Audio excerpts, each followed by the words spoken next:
வாழ்க்கை நீங்கள் நினச்ச மாதிரியே நடக்குதுன்னு நினச்சிக்க வேண்டாம். என்ன கொத்த போகுது உங்களுக்கு நாளைக்கு உங்களுக்கு தெரியலையே.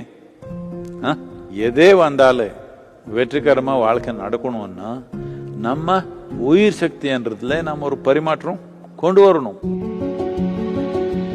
அது கொண்டு வராம ஆகாது. யூடியூப் பார்த்து ஆனந்தப்படுறது சினிமாவுக்கு போன மாதிரி தான். யூடியூப் சினிமாவுக்கு போன ஏதோ ஒரு நல்ல சினிமா பார்த்தீங்கன்னா நல்லா இருக்குது ஆனந்தமா.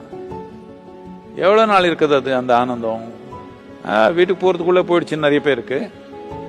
ஏதோ ரொம்ப நல்லா இருந்த சினிமா ஒரு 4 நாள் 10 நாள் இருக்கலாம், அதுக்கப்புறம் முடிஞ்சு போச்சு. இது அப்படிதான். பார்த்துக்கலாம், யூடியூப் நல்லதா இருக்குது.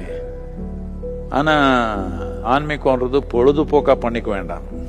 சும்மா கொஞ்சம் தூண்டுதல் கொடுக்குது. தூண்டுதல் கொடுத்தது என்னத்துக்குன்னா அதுக்கு தேவையான படி எடுக்க போறீங்கன்ற ஒரு நோக்கத்தில் தானே இதெல்லாம் பண்ணோம்.